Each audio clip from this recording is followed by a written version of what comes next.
ሰማዩ ሊቀደድ ነው። ዓለም እስካሁን ካጌቻቸው የጥፋት መሳሪያዎች ሁሉ የከፋው የምጽአት ቀን መልእክተኛ በዝምታ ተወልዷል።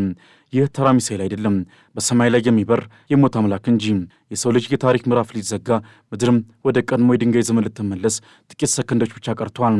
ዛሬ የምንነጋገረው ቭላዲሚር ፑቲን ከአንድ ወር ተኩል ገደማ በፊት በክሬምሊን ቤተ መንግሥት ሆነው የዓለምን ካርታ ለዘላለም ሊቀይር ይችላል ሲሉ ትእዛዝ ስላስተላለፉለት ሚሳኤል ነው።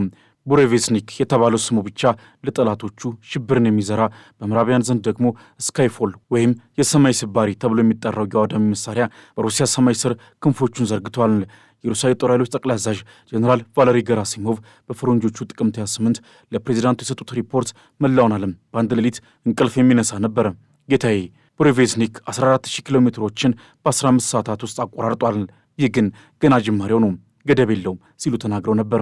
14000 ኪሎ ሜትር፣ ይህ ማለት ሚሳኤሉ ከሩሲያ ተነስቶ አሜሪካን ደጋግሞ መዞር ይችላል ማለት ነው። ፑቲን በጥልቀት ተንፈሰው የመጨረሻውን ዝግጅት አጠናቁ፣ መሠረተ ልማቶችን ማዘጋጁ ሲሉ ትእዛዝ ሰጡ። ይህ መሳሪያ የማይበገር ነው፣ የማይታይ እንዲሁም የማይቆም ነው። ውድ የኦርቢት ሚዲያ ቤተሰቦች እንደምናላችሁ፣ እስከ ዝግጅታችን ፍጻሜ ድረስ አብራችሁን ቆዩ።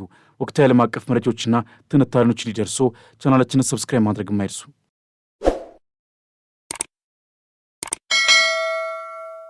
ይህ ሚሳኤል እንዴት እንዲህ ኃያል ሊሆን ቻለም? ሚስጥሩ በውስጡ በታቀፈው አነስተኛ የኒኩሌር ማብለያ ውስጥ ነው። እንደ ተራ ሚሳኤሎች በእንዳች አይሰራም። ይልቁንም በኒኩሌር ኃይል እየተገፋ ለቀናት ምናልባትም ለሳምንታት በሰማይ ላይ እንደ ሰላይ አሞራ ሊያንዣብብ ይችላል። ኢላማውን እስኪመርጥ ድረስም ምድርን ደጋግሞ ይዞራል። አሜሪካ በቢሊዮን የሚቆጠር ዶላር የከሰከሰችባቸው የጸረ ሚሳኤል ጋሻዎች በዚህ መሳሪያ ፊት እንደ ሽረሪት ድር በቀላሉ የሚበጠሱ ናቸው። ቡሬቬዝኒክ ከመሬት ዝቅ ብሎ በ50 ሜትር ከፍታ ላይ ብቻ ስለሚበር የትኛውም ራዳር ሊያየው አይችልም። እንደ መንፈስ በዝምታ መጥቶ ዓለምን ወደ አመድነት ይለውጣታል።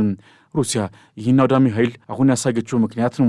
የምዕራባውያን እብሪትና የዋሽንግተን ትዕቢት ጥግ ላይ ደርሷል። አሜሪካ የሩሲያን ነዳጅ ጫነች መርከብ በባህር ላይ በጠራራ ፀሐይ ስትሰርፍና ስትይዝ ሩሲያ በዝምታ ጥርሷን ነክሳ ነበር። ነገር ግን ያ ዝምታ የፍርሃት ሳይሆን የሞት ዝግጅት ነበር። አሜሪካ በሩሲያ አጋሮች ላይ በኢራንና በቬንዙዌላ ላይ የምታደርሰው ጫናና ማዕቀብ ዛሬ የክሬምሊን ትዕግስት አስጨርሷል። የኢራን ሰማይ በምዕራባውያን ሴራ ሲታፈን፣ የቬንዙዌላ ምጣኔ ሀብት በአሜሪካ ማዕቀብ ሲደቅ ሩሲያ በቃ ብላለች። ቡሬቬዝኒክ ለዋሽንግተን የተላከ የመጨረሻው የሞት ማስጠንቀቂያ ነው። መርከቦቻችንን ከያዛችሁ፣ አጋሮቻችንን ካነቃነቃችሁ ሰማዩን በላያችሁ ላይ እናፈርሰዋለን የሚል ግልጽ መልእክትን በውስጡ ይዟል። የወታደራዊ ባለሙያው አሌክሲ ሊዮንኮቭ የተናገሩት ንግግር የሰውን ደም የሚያቀዘቅዝ ነው። ቡሬቬዝኒክ ጠላቶቻችን ረግጦ ወደ ድንጋይ ዘመን ይመልሳቸዋል ብሏል።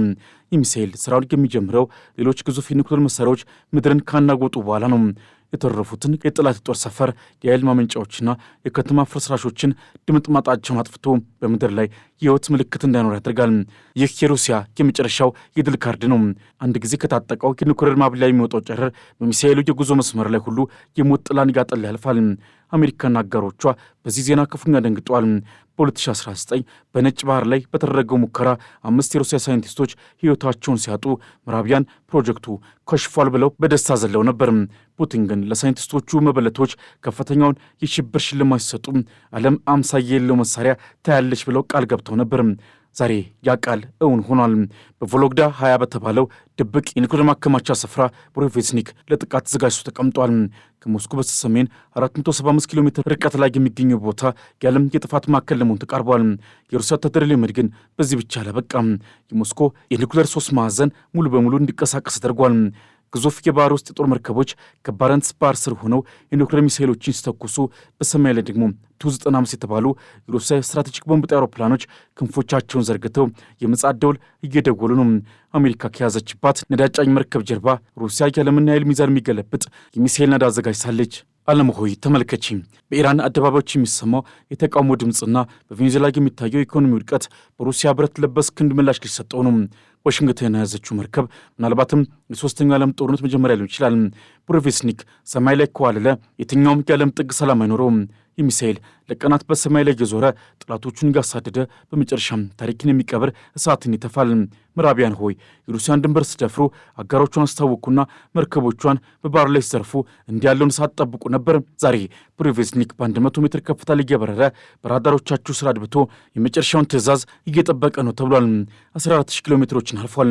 15 ሰዓታትን በሰማይ ላይም ቆይቷል። ይህ ግን ገና የሩሲያ ቁጣ መጀመሪያ ነው። ምድር ልትንቀጠቀጥ ሰማይም ሊወድቅ ነው። ቡሬቬዝኒክ ተነስቷል። ከእንግዲህ ወደ ኋላ መመለስ የለም።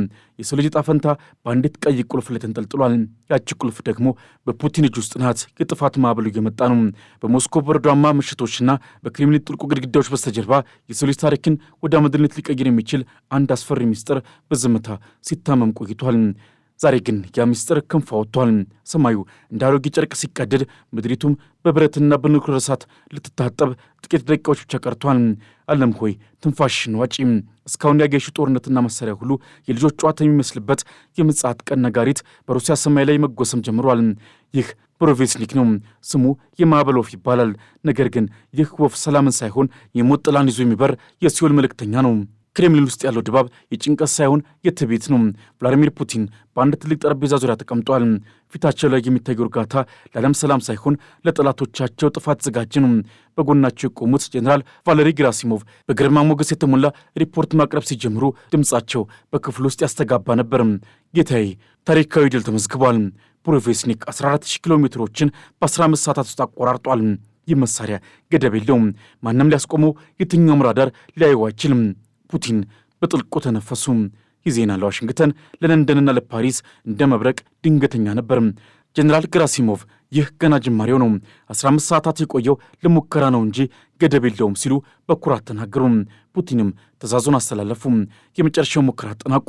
የጦር ኃይላችን ይህን መሳሪያ እንዲታጠቅ መሠረተ ልማቶችን አሁኑኑ አዘጋጁ አሉ። ይህ ትዕዛዝ የዓለምን የኃይል ሚዛን በአንድ ጀንበር የገለበጠ ነበር። ምዕራቢያን ስካይፎል ወይም የሰላም ስባሪ ብለው የሚጠሩት መሳሪያ ተራ ሚሳይል አይደለም። በውስጡ አነስተኛ የኒውክሌር ማብላያ የታቀፈ እንደ ሰላይ አሞራ ለቀናትና ለሳምንታት በሰማይ ላይ ሊያንዣብብ የሚችል ድንቅና አደገኛ ፈጠራ ነው። ፔትሮል እንደማይበላ መኪና የሚሳይልም ነዳጅ አያልቅበትም። የኒውክሌር ኃይሉ የትም ድረስ እንዲሄድ ያደርገዋል። ጠላቶቹ በሰላም እንቅልፍ ላይ ሳሉ ይህ የማዕበል ወፍ በሰማይ ላይ በጸጥታ እየበረረ ትዕዛዝ ሲሰጠው እንደ መብረቅ ወርዶ ዓለምን ያፈርሳል። አሁን ጥያቄው ሩሲያ ይህን አውዳሚ መሳሪያ አሁን ለምን ይፋ አደረገች የሚለው ነው። መልሱ ቀላል ነው። የምዕራባውያን እብሪት ጥግ ደርሷል። አሜሪካ የሩሲያ ነዳጅ ጫነች መርከብ በባህር ላይ በጠራራ ፀሐይ ስትዘርፍና ስትይዝ ሩሲያ በዝምታ ጥርሷን ነክሳ ነበር። ዋሽንግተን የሩሲያ መርከቦች በመያዝ ክብሯን ለመንካት ስትሞክር፣ ፑቲን ግን ለዓለም አቀፍ ማህበረሰብ የሚከተሉ መልእክት አስተላለፉ። መርከቦቻችንን ከያዛችሁ ሰማዩን በላያችሁ ላይ እንከፍተዋለን። ይህ የቡሬቬዝኒክ ሚሳይል መወለድ ለሩሲያ አጋሮች ትልቅ ተስፋ፣ ለጠላቶቿ ደግሞ ትልቅ ስጋት ነው። ኢራን ዛሬ በከፍተኛ ጫና ውስጥ ትገኛለች። የውስጥ አመፅና የምዕራባውያን ሴራ ቴህራንን እያናጋት ነው። ቬንዙዌላ በአሜሪካ ማዕቀብና በኢኮኖሚ ጦርነት ከደቀቀች በኋላ ፕሬዚዳንቷ ኒኮላስ ማዱሮ በአሜሪካ ወረራ ተወስደው አሁን ኒውዮርክ ይገኛሉ። ሩሲያ ግን አጋሮቼን አሳልፌ አልሰጥም እያለች ነው። ቡሬቬዝኒክ ለኢራንና ለቬንዙዌላ የተላከ የመከላከያ ጋሻ ነው። አሜሪካ ቴህራንን ለመንካት ስታስብ የሚሳይል በዋሽንግተን ሰማይ ላይ እያንዣበበ መሆኑን ታውቃለች። የሩሲያ ቁጣ ወሰን የለውም። አጋሮቿን የነካ ሁሉ በዚህ የማዕበል ወፍ እሳት ይቃጠላል። ይህ ሚሳይል ከ50 እስከ 100 ሜትር ከፍታ ላይ ብቻ ነው የሚበረው። ይህ ማለት ከዛፎችና ከህንፃዎች ዝቅ ብሎ ይጓዛል ማለት ነው። የትኛውም ራዳር ሊያየው አይችልም። እንደ መንፈስ በዝምታ መጥቶ እንደ እሳተ ገሞራ ይፈነዳል። ታዲያ ፑቲን ይህ መሳሪያ በዓለም ላይ አምሳያ የለውም ያሉት በምክንያት ነው። የሚገርመው ነገር ቡሬቬዝኒክ በሰማይ ላይ ለቀናት ሊቆይ ይችላል። ይህ ማለት ጠላት ጥቃት ቢሰነዝር እንኳ ሚሳይሉ በሰማይ ላይ ሆኖ ለቀናት ምላሽ ለመስጠት ጊዜ ይኖረዋል ማለት ነው። ኢላማውን በፈለገው አቅጣጫና በፈለገው ጊዜ ሊመታም ይችላል። አሜሪካ በኢራንና በቬንዙዌላ ላይ የምታደርገው ጫና ሩሲያን አስቆጥቷታል። የፑቲን መልእክት ግልጽ ነው። የኔን ጓደኞች የምትነኩ ከሆነ የእናንተን ከተሞች ወደ አመድነት ለጉጧል ነው።